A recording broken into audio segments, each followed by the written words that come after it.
And there's lots of contamination caused by things other than the oil industry. And I'm not telling in the oil industry is a bunch of white guys. You never heard of water contamination from this system until tonight, right? Yeah, right. Tonight's the first time you heard about it? No, I've seen water contamination. That lady's telling you. The claim was there's never been a well contaminated. That was your claim, sir. That was your claim. You don't know if this is surface or from drilling. Yes. You want, the definitions here are the item. Right. There's no question. Yeah, you're telling us these happen. I'm not disputing that. I don't know any of the details, so I'm not going to comment. We've contaminated wells with manure lagoons. We've contaminated wells lots of ways unrelated to. No, and I don't want to belittle or degrade the seriousness. You can't compare because chemicals that are in frac fluid are so poisonous, and those poisons do not break down. They are in there, in the ground, and they are migrating into streams and rivers and lakes, and those chemicals will not be able to be cleaned up for thousands of years. Thousands. You and I are going to disagree on that. We're going to have, for the purpose of this meeting, you and I are going to have to agree to disagree. The other thing I'd like to bring up is I would like to know why the governor of Pennsylvania has banned fracking from Berks County, Montgomery County, Bucks County, Chester County, and Lehigh County. I don't even know where most of those are. I know where a couple of them are. One of that deals with limestone terrain, correct? Pardon me? They deal with different geology. Limestone terrain. No, just to let you know, it reported 360 billion cubic feet of natural gas is under those 5 counties. But let me just tell you who lives in those 5 counties, ma'am. Okay. The head of DEC, the governor of the state of Pennsylvania, the lieutenant governor of the state of Pennsylvania, many state assembly people, several congressmen, and the executive director of the Pennsylvania State Association of the Town Supervisors. You realize it's in the Chesapeake watershed? Also, the head of the DEC lives in those 5 counties. There are also many CEOs and vice presidents of all of the pharmaceutical companies that are located in Pennsylvania. Plus, may I add, the presidents and the vice presidents of the 3 largest banks in the state of Pennsylvania. And there are even a couple of movie stars that live in those 5 counties. Now, my question to you is, why is there a ban on those 5 counties and nowhere else? I won't speak to the why because I don't know. I'm sure we can say the same about New York. Most of our New York politicians and legislators live in the Hudson Valley, the Delaware River Basin, which is off limits. Or will be off them. So I'm not going to speak to the why. We'll leave that to your imagination. But I need to go on to a few other people. I think you made the point. Because the rich and famous don't want anything to do with fracking. The rich and powerful don't want any fracking in their backyard. And if I'm rich and famous here with lots of money, no mortgage, and secure kids, why would I lease? Because your water is for sale. You don't have to, they'll No, take my it water's anyway. not for sale. Yeah, your water is for sale. You've sold your water to the gas company. No, I disagree. And even if it's polluted, and as I pointed out, you and I have to disagree because I'm the fix-it guy. I believe we can repair most, maybe not all. You know, you never can prove a negative that something won't happen. So I believe you have to take the opposite tact and say it will happen. And therefore, if you're going to allow fracking to go forward in New York, we've already fracked 40,000 wells in this state over the years, not with the same volumes that occur in horizontal wells for sure. Well, I can tell you that state ban discriminates against rural communities, protecting the health and welfare of the rich and powerful counties. Okay, that's your opinion. I have no problem. This guy has his hand up. I'm sure he wants to shot at me. Good evening, folks. Craig Stevens, Lee Township, Pennsylvania, 6th-generation landowner. My mom's from Oswego, right at the lake there. I'm 5th-generation New Yorker. I'm a common target of Tom's group EID because I speak up. They think I'm a left-wing anti-drilling activist, but they didn't have a booth at CPAC 2 weeks ago called the Tea Party Nation, like I did. And they're trying to talk the conservatives quit from them going down the wellbore hole with the industry, because if you don't know it, you covered it earlier, they're going to come here and poke holes and cap them and split until they're ready to come back and take this gas. Don't let them anywhere near your property. I got introduced by my grandmother being signed by Chesapeake in a nursing home at 95.5 years old. She didn't own one blade of grass. Her children that she gifted it to 14 years earlier owned it. One of them, which was my dad, who had died, and I then was owning the property when they signed her and recorded that. That's who you're dealing with. These people have no morals. They don't care. He knows that. They come in, the landmen come in, and they are snake oil salesmen. That's their gig. Here's the issue. You covered it. They're going to come here. They're going to drill holes and cap. Now they hold everything, including if you're forced pooled, compulsory integration. Sounds a lot nicer.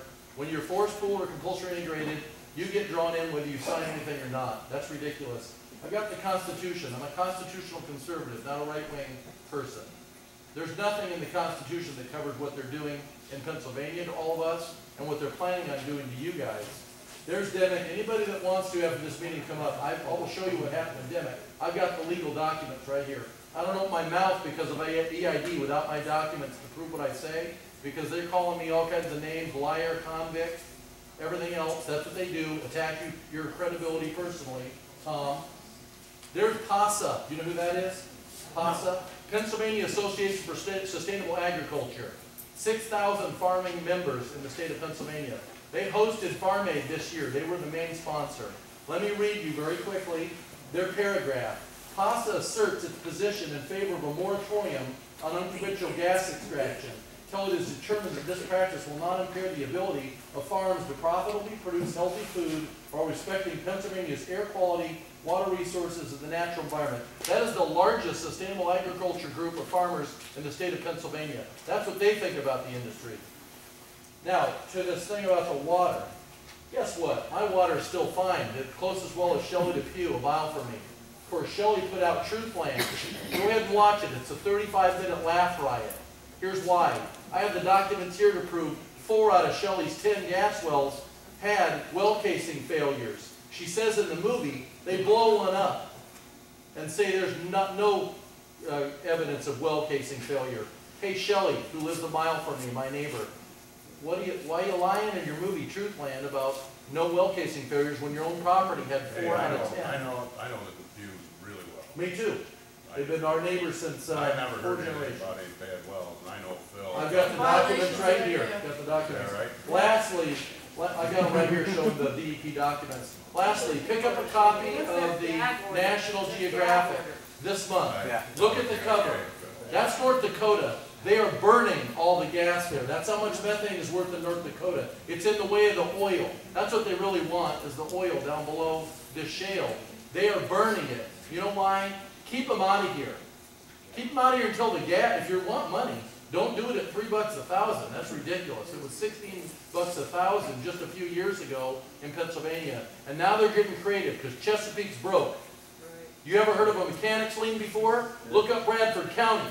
Millions of dollars of mechanic liens because Chesapeake is 6 to 8 months behind or more in paying their contractors. And what do? Because you're an idiot that signed a lease with the company, you're a partner. And guess what they do? Put a $250,000 mechanics lien on your property.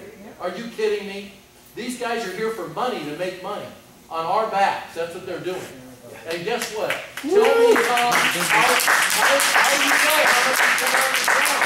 They tell you how much is coming out and what they're paying on. I'll end it with this. I just went to a meeting about 3 weeks ago, and lawyers were there. They're going after Chesapeake because for 4 years, these big farmers with 500-acre properties near us have been receiving some pretty damn good royalty checks until recently when the price dropped. But guess what? Their production costs they were being charged went from 4 to 5% on their checks to 40 to 50% production costs.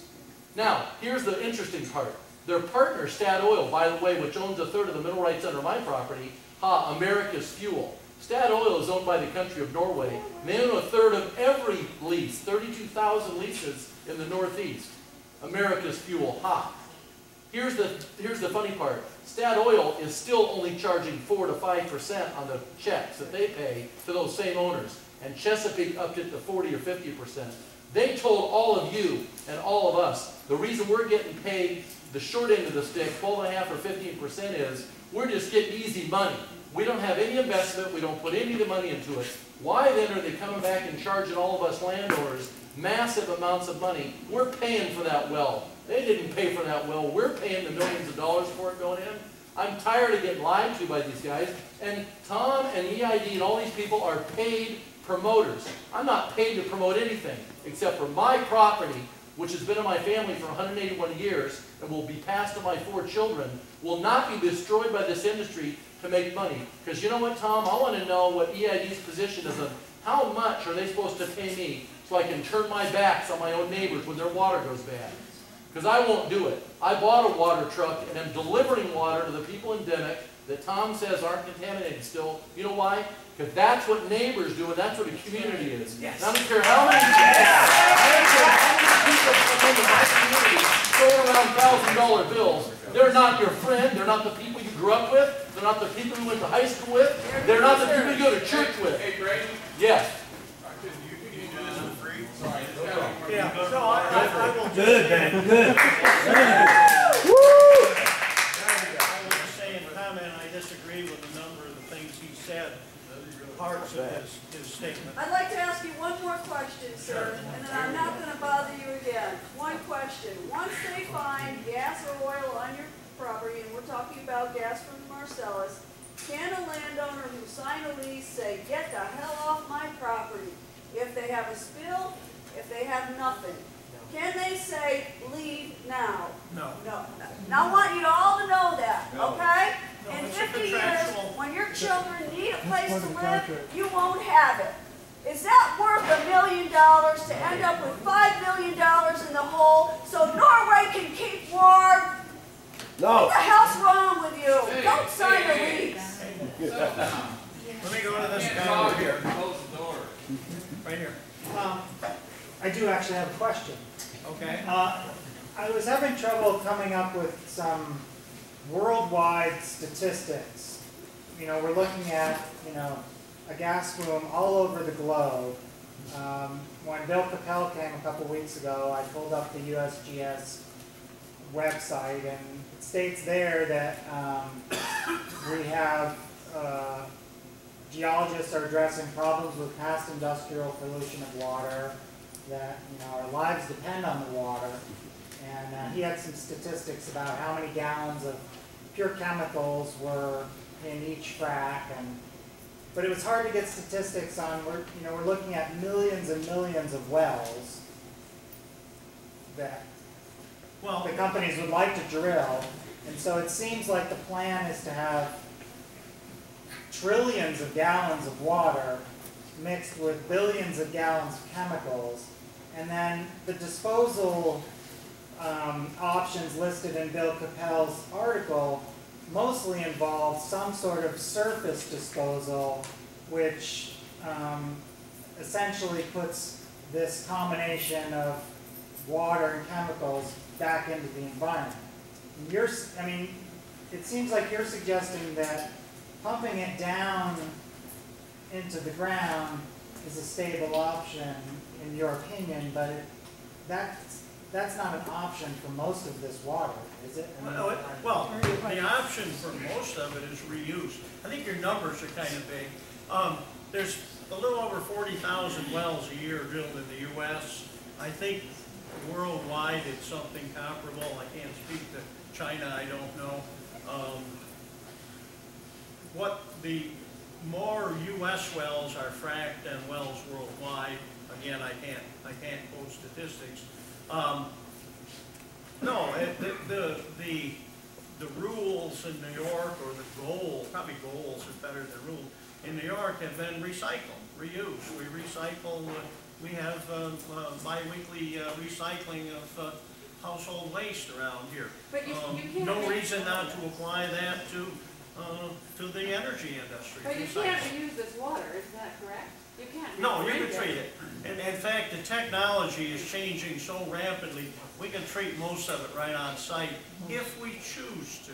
Take that radioactivity right the hell out, don't you? Just take Yes, it right out. the Where do you put it? What do you do the with the technology, waste? no, you've got, the radiation Seneca material doesn't go Meadows. away. That's where they put So it.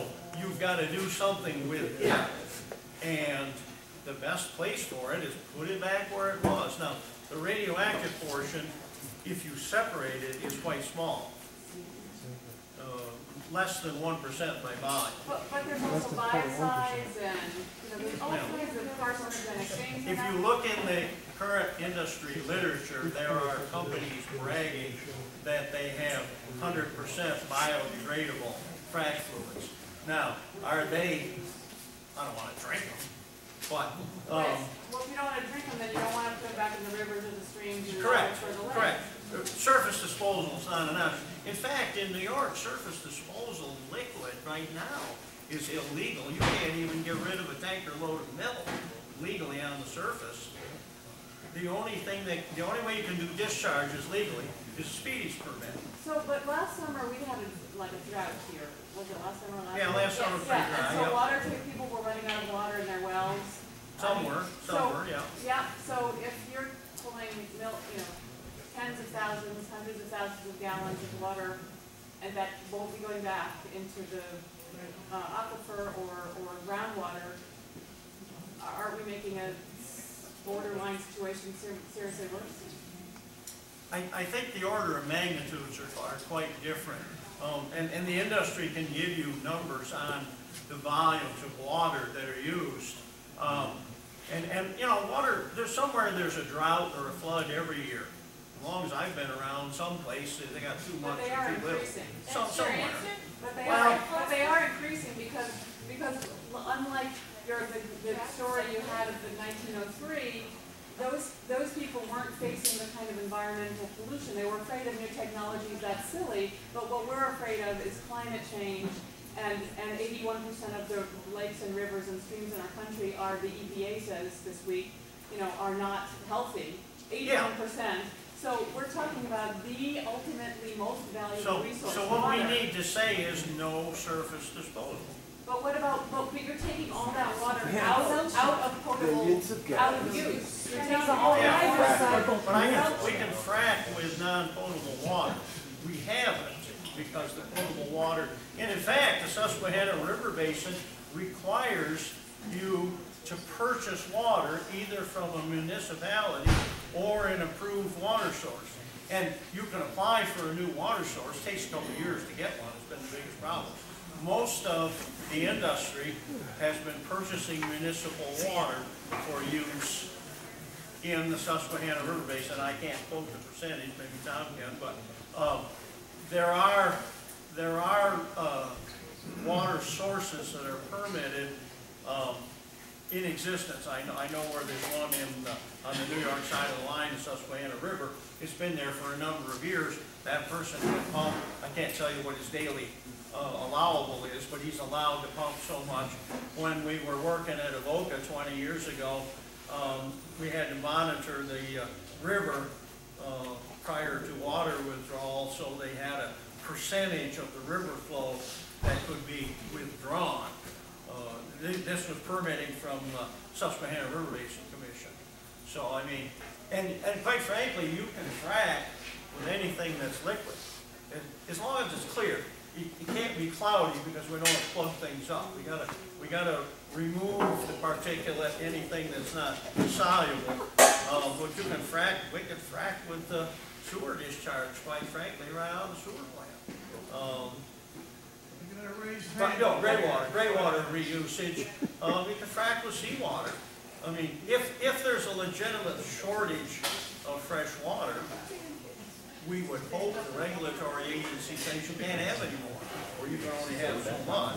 We would hope. And then, well, case in point, in the West, you have water rights. In the East, water law is rule of capture. Now, that's been modified. State of New York, if you have the ability to pump over 100,000 gallons a day, you then have to register with the state of New York. If you're not a farmer, you pay a fee. And I'm sure there will be situations where somebody will be deemed to be using too much, and the DEC will attempt to limit that. That's a work in progress. Combustion yields water. Oh yeah, no. And you're right. You know, global warming deals with putting it in the atmosphere. He forgot to mention when he showed you the picture on the cover of the National Geographic, the EPA has proposed banning flaring of gas after 2015. That's proposed, not law.